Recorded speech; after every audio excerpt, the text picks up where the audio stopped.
ಒಂದು important point ಹೇಳ್ತೀನಿ ಅಂತ ಹೇಳಿದ್ದೆ. ಇದು ಭಕ್ತಿಯಲ್ಲಿರೋರ್ಗೂ ಅನ್ವಯಿಸುತ್ತೆ, ಜ್ಞಾನದಲ್ಲಿರೋರ್ಗೂ ಅನ್ವಯಿಸುತ್ತೆ.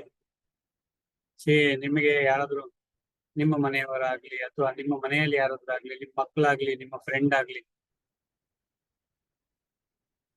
ಓಕೆ, ನೀವು ಅವ್ರಿಗೆ ಫೇವರ್ ಮಾಡ್ತಾ ಹೋದ್ರೆ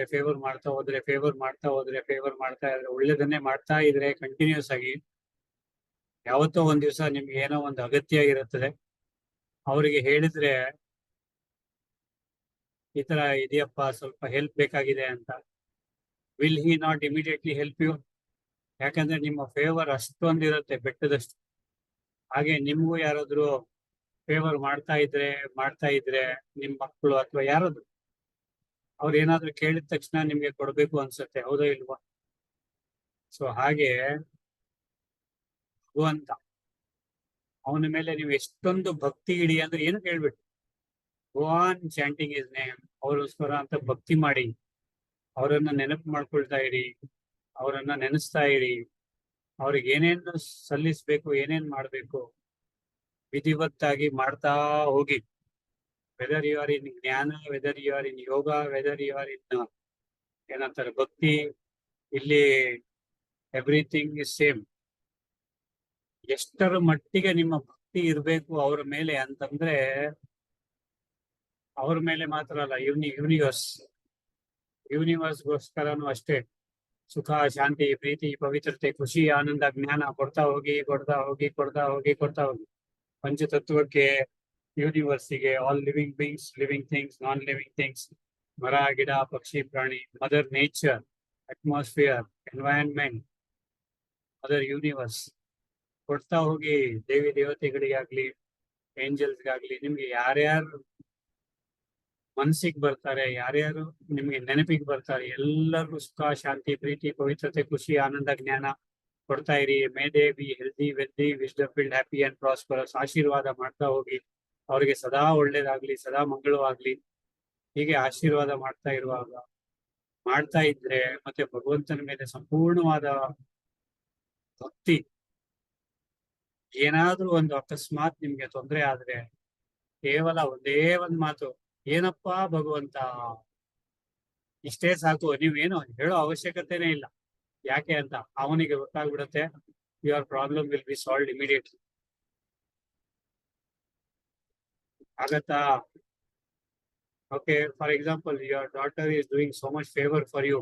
ಮನೆಯಲ್ಲಿ ರಜೆ ಇರುವಾಗ ಕಸ ಗುಡಿಸೋದು, ಮಗ ಆಗ್ಲಿ ಮಗಳಾಗ್ಲಿ ಕಸ ಗುಡಿಸೋದು, ಪಾತ್ರೆ ತೊಳೆಯೋದು, ಅಡಿಗೆಯಲ್ಲಿ ಹೆಲ್ಪ್ ಮಾಡೋದು, ವೆಜಿಟೇಬಲ್ ಕಟ್ಟಿಂಗ್ ಅಲ್ಲೋ, ಕುಕ್ಕರು, ಅದು ಇದು ಎಲ್ಲ, ಮತ್ತೆ ಮನೆ ಕ್ಲೀನ್ ಮಾಡೋದು ಎಲ್ಲ ಸುವ್ಯವಸ್ಥಿತವಾಗಿರೋದು ನಿಮಗೆ ಹೇಗ್ ಅನ್ಸುತ್ತೆ? ಖುಷಿ ಆಗತ್ತೆ. ಅವ್ರು ಐಸ್ ಕ್ರೀಮ್ ಕೇಳಲಿ, ಪಿಜ್ಜಾ ಕೇಳಲಿ, ಏನೇ ಕೇಳಲಿ, ಬರ್ಗರ್ ಕೇಳಲಿ, ಇಮಿಡಿಯೇಟ್ಲಿ ಕೊಡಿಸ್ಬಿಡ್ತೀರ. ಅದೇ ತರ ಭಗವಂತನೂ ಅಷ್ಟೇ. ನೀವು ಅವ್ರಿಗೋಸ್ಕರ ಎಲ್ಲ ಮಾಡಿ, ಓಕೆ, ಪ್ರೀತಿಯಿಂದ ಮಾಡಿ, ಹೃದಯದಿಂದ ಮಾಡಿ. ನಾನು ಇದನ್ನ ಮಾಡ್ತಾ ಇದೀನಿ ನೋಡು, ನನಗೆ ಅದನ್ನ ಮಾಡ್ಬೇಕು, ನನಗೆ ಬೇಕಾದಾಗ ಅಂತ ಹೇಳ್ಬೇಡಿ. ಕಂಡೀಷನ್ ಬೇಡ, ಬಿಸ್ನೆಸ್ ಬೇಡ. ನೀವು ಮಾಡ್ತಾ ಹೋಗಿ.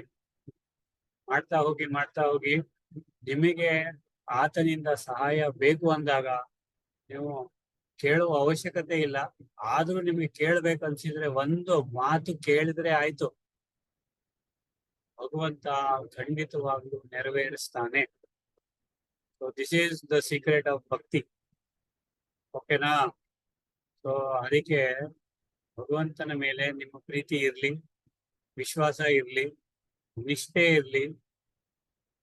Okay, just like Sudhama. Okay, yes Sudhama. Okay, yes ಮಾದೇವ್ರೆ, ಸುಧಾಮನ್ ತರ ನೀವು ನವದಾ ಭಕ್ತಿ ಇದೆಯಲ್ಲಮ್ಮ, ಎಲ್ಲಾ ಶ್ರವಣ, ಮನನಂ, ಕೀರ್ತನಂ, ಓಕೆ, ಅದೆಲ್ಲ ಒಂದು ಆರ್ಡರ್ ಅಲ್ಲಿ ಬರುತ್ತೆ. ಶ್ರವಣಂ, ಕೀರ್ತನಂ, ಸ್ಮರಣಂ, ವಿಷ್ಣು ಪಾದ ಸೇವನಂ, ದಾಸ್ಯಂ, ಸಾಖ್ಯಂ, ಅರ್ಚನಂ, ಕಥನಂ, ಪೂಜನಂ, ಆತ್ಮನಿವೇದನಂ.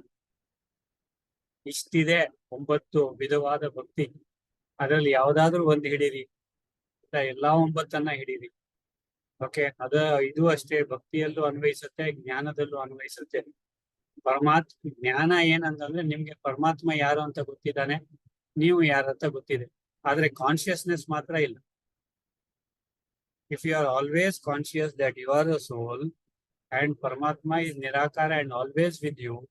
ಆ ಒಂದು ಕಾನ್ಶಿಯಸ್ನೆಸ್ ಸಾಕು ನಿಮಗೆ, ಯು ಆರ್ ಎನ್ಲೈಟೆಂಡ್. ಆದ್ರೆ ಇದೇನಾಗುತ್ತೆ ಅಂದ್ರೆ ಅಮೃತ ವೇಳೆಯಲ್ಲಿ ಮಾತ್ರ ಸ್ವಲ್ಪ ಹೊತ್ತು ಕಾನ್ಶಿಯಸ್ ಆಗಿರ್ತೀರಾ ನಾನು ಆತ್ಮ ಅಂತ, ಅಥವಾ ಪರಮಾತ್ಮ ಅಂತ ಸ್ವಲ್ಪ ಹೊತ್ತು ಕಾನ್ಶಿಯಸ್ನೆಸ್, ಆಮೇಲೆ ಓಂ ಶಾಂತಿ. ಓಕೆ, ಎಸ್, ಮಧ್ಯದಲ್ಲಿ ಏನೇನೋ ಬರುತ್ತೆ. So consciously you do everything. Consciously ಪರಮಾತ್ಮನ ನೆನಪು ಮಾಡಿ. ಚಾಂಟಿಂಗ್ ಮಾಡುವಾಗ್ಲೂ ಅಷ್ಟೇ, ಏನೇ ಚಾಂಟ್ ಮಾಡಿ ಪರವಾಗಿಲ್ಲ, ಸುಮಾನ ಚಾಂಟ್ ಮಾಡಿ, ಭಗವಂತ ನಾಮಸ್ಮರಣೆ ಮಾಡಿ, ಸ್ತೋತ್ರ ಹೇಳಿ. Do it with complete involvement, do it with interest. Okay, and one more thing secret I want to tell you is, ನಿಮ್ಮ ಡಿಕ್ಷನರಿಯಿಂದ ಅದನ್ನು ತೆಗೆದು ಹಾಕ್ತೀನಿ ಅಂದ್ರೆ ಮಾತ್ರ ಹೇಳ್ತೀನಿ, ಇವತ್ತಿಂದ ಅದನ್ನು ತೆಗಿಬೇಕು. I hope Veena akka and all the ಅಕ್ಕಾಸ್ are listening with both the ears open. ಎರಡು ಕಿವಿನ ಓಪನ್ ಮಾಡಿ, ಕೆಲವೊಂದು ಕೂದಲು ಕಿವಿ ಮೇಲೆ ಇರುತ್ತೆ, ಅದಕ್ಕೆ ದಯವಿಟ್ಟು ಇದನ್ನು ಓಪನ್ ಮಾಡಿ. ನೀವು ಯೂನಿವರ್ಸಿಗೆ ಒಳ್ಳೇದನ್ನ ಮಾಡಬೇಕು ಅಂತ ಅನ್ಸಿದ್ರೆ ಮನ್ಸಲ್ಲಿ ಎವ್ರಿಥಿಂಗ್ ಇಸ್ ಪಾಸಿಬಲ್ ಅಂತ ಹೇಳ್ಬೇಕು. ಇಂಪಾಸಿಬಲ್ ಅನ್ನೋ ವರ್ಡ್ ಅನ್ನ ಯೂನಿವರ್ಸ್ ಮುಂದೆ ಹೇಳಬೇಡಿ, ಭಗವಂತನ ಮುಂದೆ ಹೇಳಬೇಡಿ. ಏನಾದ್ರೂ ಆಗತ್ತೆ, ಮೌಂಟ್ ಎವರೆಸ್ಟ್ ಕ್ಲೈಮ್ ಮಾಡ್ಲಿಕ್ಕೆ ಆಗತ್ತೆ, it is possible. Okay, not possible, impossible. ಈ ವರ್ಡ್, ಎರಡು ವರ್ಡ್ ಇದೆಯಲ್ಲ, ಇದನ್ನ ನೀವು ಯೂಸ್ ಮಾಡಿದ್ರೆ you are sending negative vibrations to universe. ನೆನ್ಪಿಟ್ಕೊಳ್ಳಿ, ನನ್ನ ಕೈಯಲ್ಲಿ ಇದು ಆಗುವುದಿಲ್ಲ, ನಮ್ಮ ಮಕ್ಕಳ ಕೈಯಲ್ಲಿ ಇದು ಆಗುವುದಿಲ್ಲ. ಏನ್ರಿ, ನಿಮ್ ಹಸ್ಬೆಂಡ್ಗೆ ನಾಳೆ ಮ್ಯಾರಥಾನ್ಗೆ ಕಳಿಸ್ರಿ, ಕಬ್ಬನ್ ಪಾರ್ಕ್ ಇಂದ ಸ್ಟಾರ್ಟ್ ಆಗುತ್ತೆ, ವಿಧಾನಸೌಧ ರೌಂಡ್ ಹೊಡ್ಬಿಟ್ಟು ಅಲ್ಲಿ ಲಾಲ್ಬಾಗ್ ವರೆಗೂ ಇರುತ್ತೆ, ಲಾಲ್ಬಾಗ್ ಇಂದ ವಾಪಸ್ ಕಬ್ಬನ್ ಪಾರ್ಕ್ ಬರುತ್ತೆ. ಇಲ್ಲ ರೀ, ನಮ್ಮ ಯಜಮಾನ್ರಿಗೆ ಆಗೋದಿಲ್ಲ ಅಂತದೆಲ್ಲ ಹೇಳ್ಬೇಡಿ ದಯವಿಟ್ಟು. ನಮ್ಮ ಯಜಮಾನ್ರೆ ಫಸ್ಟ್ ಬರ್ತಾರೆ ಅಂತ ನೀವು ಅಲ್ಲಿ ನಿಂತ್ಕೊಳ್ಳಿ, ಫ್ಲಾಗ್ ಇಟ್ಕೊಳ್ಳಿ. ಓಕೆನಾ? Don't dare, it is not possible. Impossible ಅನ್ನೋ ಮಾತೆಲ್ಲ ಹೇಳ್ಬಾರ್ದು ಇದ್ಮೇಲೆ. ಓಕೆ, ಹೇಳ್ತೀರಾ? You are sending negative if you do that. ಅದಕ್ಕೆ ಇಟ್ ಈಸ್ ಪಾಸಿಬಲ್, ಸ್ವಲ್ಪ ಟೈಮ್ ಕೊಡಿ ಆ ತರ ಹೇಳ್ಬೇಕಿದ್ರೆ. ಆದ್ರೆ do not use the word impossible. It is a negative energy and ಅದು critical word, and it is going to affect the atmosphere around you and the aura around you and also the universe ಗೆ ನೀವು negative ಕಳಿಸ್ತಾ ಇದ್ದೀರಾ. ಓಕೆನಾ? Any doubt in this you can ask immediately before we Now can I ask? ನೀವು ಈಗ ಮನೆಯವ್ರದ್ದು ಕೆಲವೊಂದು ಸಂಸ್ಕಾರ ಇರತ್ತೆ, ಆ ಸಂಸ್ಕಾರ ನೋಡಿ ನೋಡಿ ನಮಗೂ ಅಭ್ಯಾಸ ಆಗ್ಬಿಟ್ಟಿದೆ, ಅವ್ರು ಹೀಗೆ ಅಂತ ಕೂಡ ನಾವ್ ಹೇಳೋಂಗಿಲ್ಲ ಅಲ್ವಾ? ಇನ್ ದಟ್ ಕೇಸ್ ಅವ್ರು ಇಂಪಾಸಿಬಲ್ ಅಂದ್ರೆ ಚೇಂಜ್ ಆಗೋದು ಇಂಪಾಸಿಬಲ್ ಅನ್ನೋ ತರನೇ ಆಗ್ಬಿಡುತ್ತೆ ಅಲ್ವಾ ಅಣ್ಣ? ಚೇಂಜ್ ಆಗ್ತಾರೆ, ನಮ್ಗೆ ಪೇಷನ್ಸ್ ಬೇಕು. ಚೇಂಜ್ ಆಗ್ತಾರೆ, ನಮ್ಮ ಮನೆಯವರು ಚೇಂಜ್ ಆಗ್ತಾರೆ, ನಮ್ಮ ಹೆಂಡತಿ ಚೇಂಜ್ ಆಗ್ತಾರೆ, ನಮ್ಮ ಹಸ್ಬೆಂಡ್ ಚೇಂಜ್ ಆಗ್ತಾರೆ, ನಮ್ಮ ಮಕ್ಕಳು ಚೇಂಜ್ ಆಗ್ತಾರೆ. ಚೇಂಜ್ ಆಗ್ತಾರೆ ಅಂದ್ರೆ not conducive for you, change for good. ನಮಗೇನೋ ಅನಿಸ್ತಾ ಇದೆ ಅವರ ಅಭ್ಯಾಸಗಳು, ಅವರಿಗೆ ನಮ್ಮ ಅಭ್ಯಾಸ ಸರಿ ಇಲ್ಲದೆ ಇರ್ಬೋದು. ನೆನ್ಪಿಟ್ಕೊಳ್ಳಿ, ನಾವು ಯಾವಾಗ ಅವರಿಗೆ ರಾಂಗ್ ಹೇಳ್ತೀವಿ, ಅವ್ರು ನಮ್ಗೆ ರಾಂಗ್ ಹೇಳೋ ಸಾಧ್ಯತೆ ಇರುತ್ತೆ. ಅದಕ್ಕೆ ಯಾವುದು ಸತ್ಯವಾಗಿರೋದು, ಸತ್ಯವಾದದ್ದು ಯಾವುದು ನಿಮಗೆ ಗೊತ್ತಿದೆ. ಸುಖ, ಶಾಂತಿ, ಪವಿತ್ರತೆ, ಖುಷಿ, ಆನಂದ, ಜ್ಞಾನ, ಶಕ್ತಿ. ಈ 7ಕ್ಕೆ ಹತ್ರ ಇದ್ದರೆ ಅದು ಸತ್ಯವಾದ ಮಾತು, ಸತ್ಯವಾದದ್ದು. 7 ಕ್ವಾಲಿಟೀಸ್, 7 ವ್ಯಾಲ್ಯೂಸ್. ಓಕೆನಾ? ಇದಕ್ಕೆ ಅನ್ವಯಿಸ್ತಾ ಇದ್ರೆ, if he is truthful and I am not truthful, then it is wrong. If one lady was there who was telling that her husband is some section officer in some company, government, and he is very bhola bhala, and he is very soft, and he is very humble. ಅವ್ರ ಮೇಲಿನವ್ರು ಏನೇ ಹೇಳಿದ್ರು ಮಾಡ್ತಾರೆ, ಕೆಳಗಿನವ್ರು ಏನೇ ಹೇಳಿದ್ರು ಮಾಡ್ತಾರೆ. ಇವ್ರು ಬೇಕಾದ್ರೆ 8 ಗಂಟೆ ತನಕ ಇದ್ದು ಕೆಳಗಿನವ್ರ ಕೆಲಸನೂ ಮಾಡ್ತಾರೆ, ಎಲ್ಲರ ಕೆಲಸ ಇವರೇ ಮಾಡ್ತಾರೆ. ಓಕೆ, ಸೊ ಆತರ ಹೇಳ್ತಾರೆ ಅವರು ಕೆಲವೊಮ್ಮೆ. ಅವರು ಅದನ್ನು ಹೇಳ್ತಾರೆ. ಮತ್ತೆ ಅಂಡ್ ಈ so innocent, so very decent, so very good. ಆತರ ಇರೋದು ಈಗಿನ ಕಾಲದಲ್ಲಿ ಬದುಕ್ಲಿಕ್ಕೆ ಆಗಲ್ವಲ್ಲ ಅಂತ ಹೇಳ್ತಾರೆ. Now this wife is expecting her husband to be dash dash dash. I am not going to use those words. Now if that is the case, I am going to support the husband. Am I right? Yes, Anna. So ಆತರ ಇದ್ರೆ ಅದಕ್ಕೆ husband also may be right, we don't know, ನನಗೆ ಅದು ಇಷ್ಟ ಇಲ್ಲ, please don't feel bad ದೇವ್ರೆ. Okay, ನೋಡೋಣ. ನನಗೆ ಅವರ ಅಭ್ಯಾಸ ಸರಿ ಇಲ್ಲ. ಓಕೆ, ಇಫ್ ಸಿಗರೇಟು ಆಮೇಲೆ ಡ್ಯಾಶ್ ಡ್ಯಾಶ್ ಡ್ಯಾಶ್ ಅಂತದ್ದೆಲ್ಲ ಇದ್ರೆ, ಅಥವಾ ಎಲ್ಲಿ ನೋಡಿದ್ರು ಅಲ್ಲೂ ಹೀಗೆ ಮೂಗನ್ನ ಇದು ಮಾಡೋದು ಅಂತದೆಲ್ಲ ಇದ್ರೆ, okay, those are bad habits, I agree. Okay, that I will accept. If some ಅಥವಾ ಬೈಯೋದಿದ್ರೆ, ಅಥವಾ ಯಾರ ಮುಂದೆನೋ ಬೈಯೋದು, ಅಥವಾ ಎಲ್ಲಾರು ಮನೇಲಿ ಇದ್ದಾಗ ಹೆಂಡತಿ ಕಲ್ಬಿಟ್ಟು ಓಯ್ ಅನ್ನೋದು, okay, those are all wrong things, yes accepted. But if he is truthful, he is near the truth, then we should appreciate. ಹೆಂಡತಿ ಇರ್ಲಿ ಗಂಡ ಇರ್ಲಿ, ನಾನು ಇದು ಗಂಡನ್ ಮಾತ್ರ ಹೇಳ್ತಾ ಇಲ್ಲ, ಹೆಂಡತಿನೂ ಅದೇ ತರ ಇದ್ರು it is good. Okay, got it ದೇವ್ರೆ. So I am sorry, but this is a fact. ಇಲ್ಲ ಟ್ರೂ ಅಣ್ಣ, ಥ್ಯಾಂಕ್ಸ್ ಅಣ್ಣ. ಥ್ಯಾಂಕ್ ಯು ದೇವ್ರೆ. Sir, yes ma'am. ಸರ್, ಒಂದ್ ಕ್ವಶನ್ ನಿನ್ನೆಯಿಂದ ನನ್ನ ತಲೆ ಒಳಗೆ ಹಾಂಟ್ ಆಗ್ತಾ ಇದೆ. ಕ್ವಶನ್ ಕೇಳಕ್ಕೆ 1 ನಿಮಿಷ ಬೇಕು, ಸ್ವಲ್ಪ ಟೈಮ್ ಹಿಡಿಯತ್ತೆ. ಇವಾಗ ಕೇಳಲ್ಲ ಕ್ಲಾಸ್ ಅಲ್ಲಿ, ಇಲ್ಲ ನಿಮ್ಗೆ ಕಾಲ್ ನೀವು ಮಾಡಿ ಕೇಳಿ, ಪರವಾಗಿಲ್ಲ, ನೀವು ಕೇಳಿ, ಎಲ್ಲರಿಗೂ ಉಪಯೋಗ ಆಗುತ್ತೆ. ಅಲ್ಲ, ನಿಮ್ಗೆ ಹಾಂಟಿಂಗ್ ಬಿಲ್ಟಿಂಗ್ ಯಾಕೆ ಆಗುತ್ತೆ? ಕ್ವಶನ್ ಹಾಂಟ್ ಮಾಡ್ಲಿಕ್ಕೆ ಶುರು ಮಾಡಿದಾರಾ?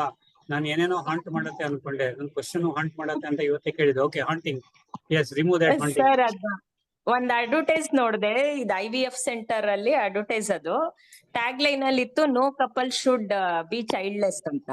ಓಕೆ, ಅದು ನೋಡಿದ್ಮೇಲೆ ಒಂದು ಕ್ವಶನ್ ನನ್ ತಲೆಗೆ ಬಂತು. ಇವಾಗ ಒಂದು ಇವ್ರ ಕಪಲ್ಗೆ ಮಕ್ಳಂದ್ರೆ ಇವಾಗ 4 ರೀತಿಲಿ ಇರತ್ತೆ ಸರ್. ಇವಾಗ ನ್ಯಾಚುರಲ್ ಆಗಿ ಕನ್ಸೀವ್ ಆಗಿ ನಾರ್ಮಲ್ ಡೆಲಿವರಿ ಆಗೋದು ಒಂದು ರೀತಿ. ಇನ್ನೊಂದು ಕನ್ಸೀವ್ ಆದ್ಮೇಲೆ ಕೆಲವರು C-ಸೆಕ್ಷನ್ ಮಾಡಿಸ್ಕೊಂತಾರೆ. ಆ C-ಸೆಕ್ಷನ್ ಅಲ್ಲಿ ಕೆಲವು ಟೈಮ್ ಪೇರೆಂಟ್ಸ್ ಅಥವಾ ಗ್ರ್ಯಾಂಡ್ ಪೇರೆಂಟ್ಸ್ ಡಿಸೈಡ್ ಮಾಡ್ತಾರೆ, ಈ ಟೈಮಲ್ಲಿ ಸಿಸೇರಿಯನ್ ಮಾಡಿ, ಈ ಮುಹೂರ್ತದಲ್ಲಿ ಸಿಸೇರಿಯನ್ ಮಾಡಿ ಮಗು ತೆಗೀರಿ ಅಂತ. ಈ ತರ ಎಲ್ಲ ನಡೆದಿದೆ ಸರ್, ಅದನ್ನು ಕೇಳಿದೀನಿ. And one more is artificial methods ಅಲ್ಲಿ ದೇ ವಿಲ್ ಗೆಟ್ ಚಿಲ್ಡ್ರನ್. ಇನ್ನ ಇಲ್ಲ ಅಂದ್ರೆ ಲೈಕ್ ಅಡಾಪ್ಟ್ ಮಾಡ್ಕೋತಾರೆ ಮಕ್ಳನ್ನ, ಈ ತರ ಎಲ್ಲ ಇರತ್ತೆ. ಸೊ ಈ ತರ ಎಲ್ಲ ಇದ್ದಾಗ ಇವಾಗ ನ್ಯಾಚುರಲ್ ಆಗಿ ಆಗಿದ್ದು ಒಂದ್ ರೀತಿ ಆಯ್ತು, ಆ ಮಕ್ಳು ಟೈಮ್ ಆಫ್ ಬರ್ತ್ ಎಲ್ಲ ಯಾರ ಕೈಯಲ್ಲೂ ಇಲ್ಲ, ಅದು ನ್ಯಾಚುರಲ್ ಆಗಿ ಆಯ್ತು.